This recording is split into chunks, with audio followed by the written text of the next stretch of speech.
Hello, everyone. Welcome to another episode of Off Script with Pastor Jared and Pastor Dillon and Pastor Caleb. Welcome, gentlemen. One day I'll get used to that. Thanks for being in the studio for something you don't even know what's coming. How much info did I give you guys? Tell the good people at home about what we're about to do. You gave me about a minute of who the guy's name was. You have given me a piece of paper and a pen to write stuff down, and there's not a thing on this piece of paper. You also folded it in half for the grain of the wood. And we were also told not to watch this. Yes, or look up the guy. Okay, you really set me up well there. So this is, I guess we could say, somewhat of a reaction video, audio podcast that we're going to do. So we're going to play two clips for you, ladies and gentlemen. You're going to hear it. We're going to hear it. We're going to hear two clips that took place about 15 years apart.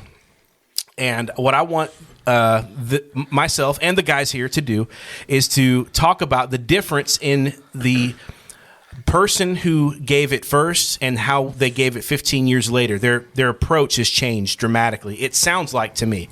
So the guy we're talking about today is Richard Dawkins. Richard Dawkins. Anybody know who Richard Dawkins is already? Is he related to Richard Dawkins? Okay, there it is. Richard Dawkins is one of the, probably the foremost leading atheist in the world, as far as he has made a lifetime out of arguments against Christianity. Others as well, other religions as well, but particularly Christianity has been, his ire has been focused on us. He is... Well, that's mean. He is a tough guy. He's from, I don't know where he's from, but it's definitely across the pond in the Britain area. He has an accent. Sounds British to me. You want to give it a try for us here, Jared? No. Okay. So he's been around for quite some time, and you may remember. And this would have been in the early 2000s where this movement really gained steam, called the New Atheists. Sam Harris, Christopher Hitchens, Richard Dawkins were really the famous ones that pioneered this intellectual atheism movement. And really, it was a militant atheism. It was not just... They had guns? Well, they were mounted against like argumentation. They were very strongly against Christians. They were on college campuses, arguing with Christians. They were supplying a lot of media interviews. Richard Dawkins wrote one of the most popular atheist books called The God Delusion, and the title tells you everything you need to know. That he basically thinks that Christians are fools, that we're deluded in believing in God. And I remember Christopher Hitchens went on a debate tour with another pastor named Doug Wilson, and I watched that. There's a debate DVD about it called Collision. And I showed that DVD when I was teaching Christian high school, because it was so good. But basically Hitchens' argument was that Christianity is not good for the world. The world would be a better place if there was no Christianity. And in fact, you guys are probably too young to even get the reference, but do y'all know John Lennon's song, Imagine? Yes. Have you ever heard that song? Yes. Not that young. What's the general point of the song? Anybody? Now that I don't know. I think I've heard the song. It's basically it's imagine if there was no religion. Imagine if I know what you're talking about. That's the general vibe of that song, is that religion is holding us back, and just imagine how great things would be had there never been any religion. So all that's background information. What I want to do first is show a clip and then get your reactions from it, from Richard Dawkins. When this clip actually took place, I don't know, but this appeared on YouTube. It said 16 years ago, which is like OG YouTube. That's when, very early, a long time ago. The good old days. Yeah, back when it was just Chocolate Rain and Fred. Numa, and yeah. So we almost lost Dillon, ladies and gentlemen. So anyway, this is a old clip from Richard Dawkins, and he's in a room, I guess, full of atheists because they're really rooting him on. And he's talking about the God of the Old Testament. So he's about to, and I will warn you guys, like, this is definitely a blasphemous clip, what he's about to say. It's not correct, but it is his opinion and what he has taught consistently for years about God, about Christianity. So I'm have Dillon cue up the old sound clip there, and we'll play it. This is God of the Old Testament. The God of the Old Testament is arguably the most unpleasant character in all fiction. Jealous and proud of it, a petty, unjust, unforgiving control freak, a vindictive, bloodthirsty ethnic cleanser, a misogynistic, homophobic, racist, infanticidal, genocidal, filicidal, pestilential, megalomaniacal, sadomasochistic, capriciously malevolent bully.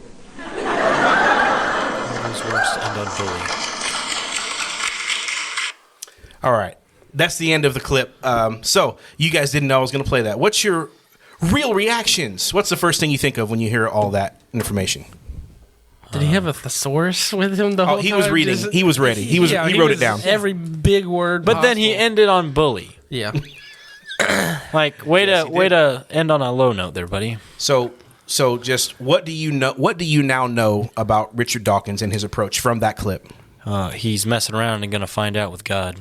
Well, the judgment of God is coming to someone. He's basically shaking his fist at God, right? You can kind of tell this is what you might call the potter or the clay turning to the potter and putting him back on the witness stand. Well, I think he's doing what every single person who tries to disprove Christianity or say it, the God of the Old Testament, he's clearly making a distinction that somehow God has changed from the Old Testament to the New Testament, when in reality we know that's absolutely not the case. So first of all, he's targeting the God of the Old Testament as the worst in his opinion, and he's using lots of words that I'm betting half the people in that room don't even know what he was saying, but it sounded good. So lots of sidles, but and I would say half of those come from the Book of Joshua, probably, or what he was targeting, and we've covered that as well in a previous podcast. But so his angle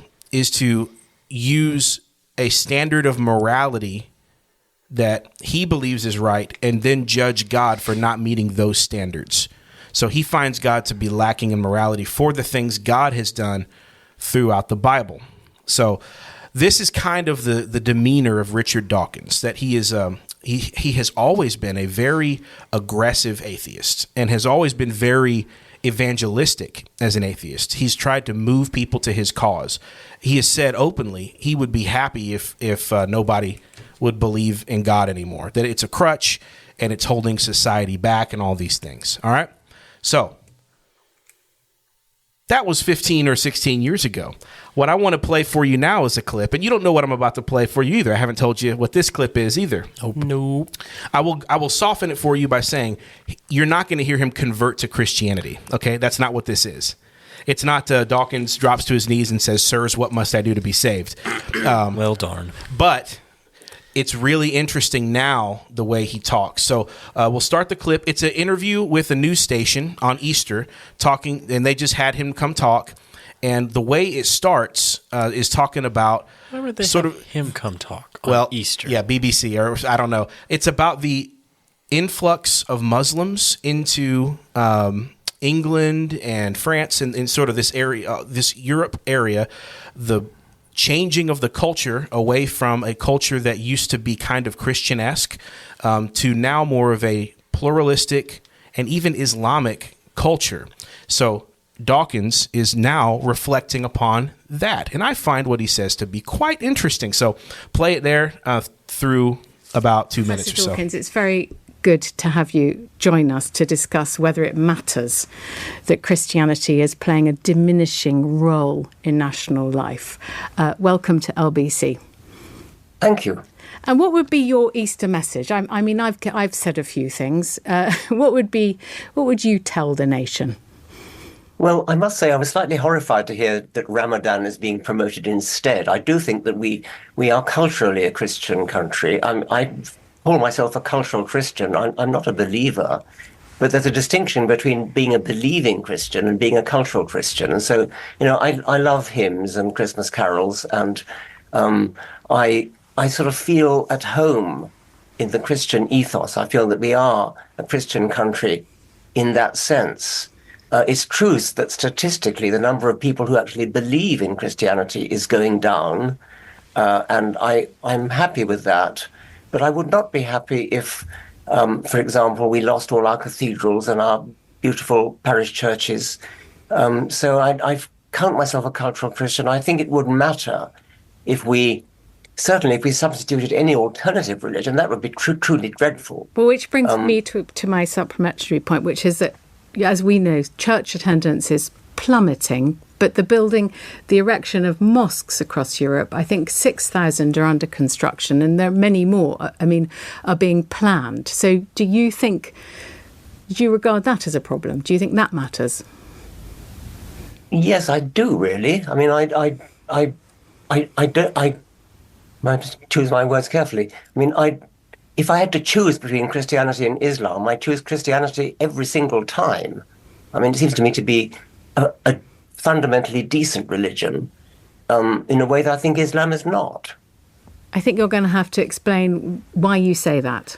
We'll cut it there. I can see the wheels turning in you guys' heads now. Isn't that interesting? The difference between the two clips, 15 years ago. So what's happened? I got my thoughts, but I want to hear what you guys are thinking, because you've not had a chance to hear this like I have. What are you thinking? The change between the two perspectives. Why was he so calm and nice? Yeah, he was just real out and mean and kind of nasty. Age has a way of mellowing us sometimes. Yeah, no, I wrote down some of his key words I saw, because he came out of the gate saying we as a society, which 16 years ago he would have definitely said, I am not a part of this. Like, I heard cultural Christian. I wrote that down versus believing Christian. He tries to give us a definition there, which I would think we see here in America, as well as I think culturally people would say they're Christians, but we know that, like, just because you say it, if there's no fruit in your life, you're not, it's the hypocrisy that God teaches about, like how he hates it. How you say one thing, but you're living a double life. And so he even made mention of that, of like he likes the idea of Christmas carols and the cathedrals in the church. But I do find it interesting when people are threatened or their world starts to crumble around them, where do they run back to? Back to the church, back to typically Christianity. And that, I think he's starting to see that as they're feeling threatened by Islam and all this other things. He's like, well, I at least know what to expect from this, so I'm going to run back to it, because he made mention of it being a more subtle, decent. I found that religion. Compare what he said in the first clip to the God of the Old Testament. Now we're calling Christianity decent. Isn't that interesting? What happened to the megalomaniacal maniac, the bully, the filicidal, I don't even know what these words mean, pestilential, and then all of a sudden, wait a minute, them all up. Now we're a decent group of people? Yeah, and he wanted to choose his words carefully. Yeah, because one of the two religions will hurt you if you don't have the right viewpoint, and one will not.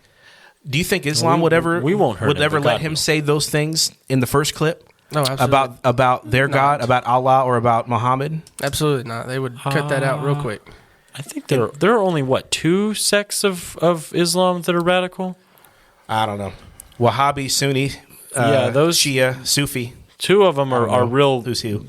Mess with them, but I don't know about the rest. I haven't ever looked into it a whole lot. But still, it's, that's not something that you do. Yeah. I just think it's interesting now that because he's seen the alternative, he's much more yearning for the Christian culture. Now, again, you got to be clear, like what you said. He is not a believing Christian at all. He still said he would prefer people not believe it. But there is a disconnect in the man's head. The disconnect is that, okay, you like the Christmas carols. Who wrote those Christmas carols? Were they believing men? Yes. Yes, they were. Who wrote, a lot of the Christmas carols were done by the Wesleys, Charles and John Wesley, who wrote Hark the Herald Angels Sing. Those guys believed the lyrics that they were writing. Mm-hmm. Who built those cathedrals? I know now that's a lot of liberal people that are in the nice stone buildings and those things, but not that's not who built them. Who built them were people who believed that a transcendent architecture pointed to a transcendent God, that stained glass and art on the wall for people who couldn't read was beneficial to tell the stories of Jesus and to show them the gospel in picture form. And they believed it. The culture that he likes, where people have a certain way of life, a nuclear family and the people being decent to one another. That's a gift of the Christian worldview being played out in a society. So what Richard Dawkins has done is he has found out that all the fruits he enjoys come from the Christian tree. The Christian tree has made all the fruits that he has so richly enjoyed. But I think I don't know if he understands it or not, but it sounds like he is figuring out his entire life's mission was to cut down the tree that produced the fruits that he enjoys. Yeah. And so that's the irony of the entire thing, is that Richard Dawkins has spent his entire adult life cutting down Christianity as best he could, to turn people away from it, to make the believing element go away, and to tell people that religion is not good for society. Well, here we are a couple decades later, and as Jesus said, wisdom is known by her children. And the fruits of an idea eventually work themselves out in an observable way. So now he's able to see, not only does Christianity tend to produce good culture, and it does, it's also a very strong deterrent to darkness. Yep. And he is now, it's kind of like, have you ever done something where, like, you peeked around a corner, or you lifted up a rock, or you did something and you were like, and you were like scared at, maybe you saw a snake under there, or like, imagine you lift up a big rock outside and like all these ants start crawling everywhere, or all these cockroaches go over, and you're like, and you put it back down. You're like, never mind. And you don't want to go back under there again. Yes. Or some snake is there. That's what Britain is now experiencing. They have, as Christianity is destabilized, they find out that what replaces it is not some utopian, pluralistic society where everyone just follows their passions and everyone is free to do what they want and gets along and is The idea of coexist. It doesn't happen like that. In reality, I think, can I make a bold statement here? Maybe even a prognostication. Hey, we're off. One might say we're off script. Go for it. We're all friends here. I think there's really only, going forward. Now, I'm not talking about the past. I think in the era of tomorrow, there's really only 4 worldviews that are going to survive. I think everything's going to boil down in 100 years to 4 worldviews: Christianity, Islam, paganism, and statism or communism. So in the end, those are the strong worldviews. In the end, the strong worldviews survive. So Christianity and Islam are going to be around. I think Christianity we have a promise from God that it will always be around. Yep. Mm-hmm. Islam I think is going to be around till the end. They are a very strong-handed people. Yeah. And they don't go away quietly. So it's going to be around. Paganism, I think, is going to, everything that's liberal now is pagan tomorrow. So I think paganism is going to sweep in, and you could even make the case that Hinduism and Buddhism and things like that can play with paganism. And then the other is this communistic, socialistic, strong-handed government, tyrannical approach. Dictator. Yeah. your Stalin, Hitler, Mao, Kim Jong. Kim, that. Yeah. So I think only those four are going to survive, and I think Richard Dawkins, who's not a dummy, he's a fool, but he's not a dummy. I think he pulled the rock back, and he has seen Islam is eating Britain's lunch. And he has seen all these mosques popping up everywhere and all their cultures going away. And he has seen the change, and he doesn't like it. But it's I don't want to say it's too late, but they've let him in. And it's hard to go back. Seeds that you sowed. And he is directly responsible for it.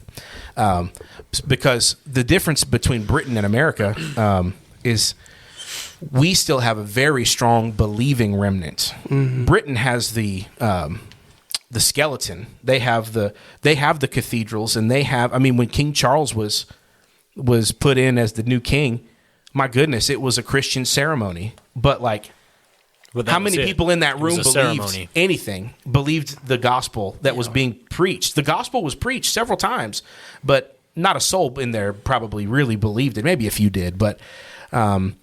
Anyway, we still in America have a pretty strong core of belief. Britain, you're under 5%, I think. I don't know what the numbers are now. I've heard 2. I don't know. Oh, wow. Just say 5% is evangelical. And so you're not going to be able to fight off a strong Islam. They're going to eat your lunch. So I think Dawkins has known it. He's realized it. But I don't think he understands that he spent his entire life bringing that to be. So you should tell him. What would you say? So, what do you say to Richard Dawkins? Let's close with this thought. If Richard Dawkins was sitting here today and he was an open-minded person, what would you? If he was an what would you? It sounds like he's softened a little, right, over those 2 clips. What do you say to him? Have you thought about it? No, you didn't let us think about it. That was the whole point of this. You like to see me squirm? Yeah. I don't know. I feel like I would ask him, now, what is keeping you from believing in Christianity? You say all these things, you like all these things. What's the category distinction for why can you not fully commit? Is it rules or regulation, or how they view Christianity is just, it's just a bunch of rules, as we view it as it's a guideline and a lifestyle for us. Because I think it's interesting. People are like, oh yeah, Christianity, you can take it out of, but if you look historically at societies, Christianity is what brought us out of barbaric times. Mm-hmm. You have the stabilization of the family. You have these guidelines of how to live a life that way people aren't eating each other and killing each other all the time. It stabilized society. Yeah, Jesus called it salt for a reason. Yeah, exactly. Preservative, antiseptic. It hurts, but it cleans all these other things. And so I would ask him just what is the thing that holds you back? He's going through what. So C.S. Lewis had this analogy he used, and I'm going to butcher it. It's barely in my brain.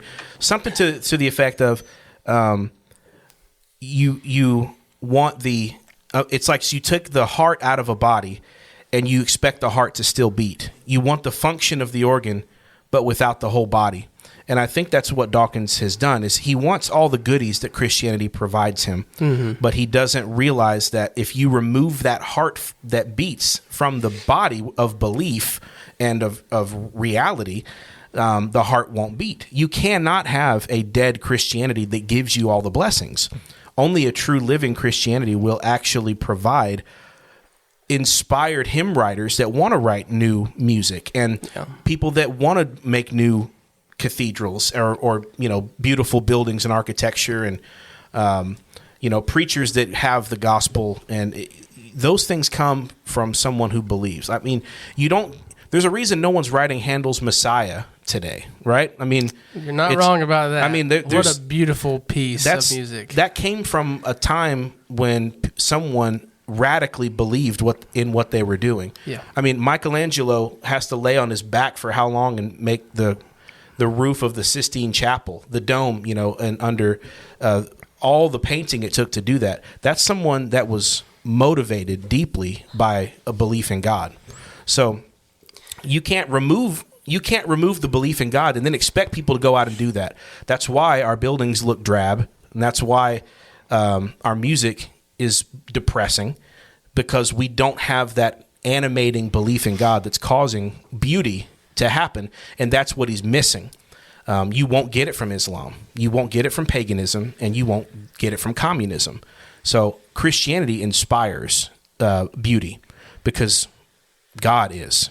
So that's, if he was here, I would like to think two things would happen. One, I would say, do you realize what you've done? Yep. To quote Jim Carrey, on the bus, do you realize what you've done? I would probably do that, but then I would like to think and hope that my spiritual side would take over, and I would try to have a prodigal son moment with them and say, you messed up, man, but there's still time to come back home. You can come home, even though you were never really home. You can come back, and you've had time to watch the fruits of your beliefs play out, and that's a thing many people don't even get in their life. Is to see the fruits of their ideas play out in such a way that you can say, that didn't work. My whole life I gave it all to this atheism. Turns out I hate it. I hate what I've created, but I see what Christians created, and I think it's better. So just come to what Christians have created. So I would like to think there would be some grace to say, yes, this is somewhat your fault, but so was the prodigal son's for asking for his inheritance early, and he got to come home. So yeah, but first you had to sit in the slop. Yeah, hopefully that's where he's at right now. He's sitting in the slop. I think he is, because he's starting to realize. Maybe this is how he gets. I was attacking this one thing, and then Yeah. it's like a blind side in football. He just got he's getting clobbered with Islam there now. Yeah, and he doesn't like it. So How does the slop taste, Richard? sounds like not very good. So yeah, hopefully this is. Hopefully in a couple years we can do a podcast where we go back and say. The one where at a third clip, and we say the one where Richard Dawkins came to faith in Christ. That would be sweet. I hope we have that one for Jordan Peterson. I hope we have that. We'll need a play button that'll make a mind explosion noise. Yes. So that would be great if we could have that, and so that's a thing to pray for, because that would be a big testimony to a lot of people he's led astray over the years. That he turned and came to Christ anyway. Yeah. So, all right. Any last thoughts? Sounds like no. All right. Well, thank you guys for listening to this episode of Off Script with Pastor Jared. If you have a interest in sending us a topic to discuss, kirbywoods.org/offscript. And you can anonymously give us a topic there. If nothing else, we'd love to see you on a Sunday morning at 10:30 Central Time, Kirby Woods Baptist Church, 6325 Poplar Ave. And you guys have a wonderful week. Get into gospel preaching, Bible teaching church. Goodbye.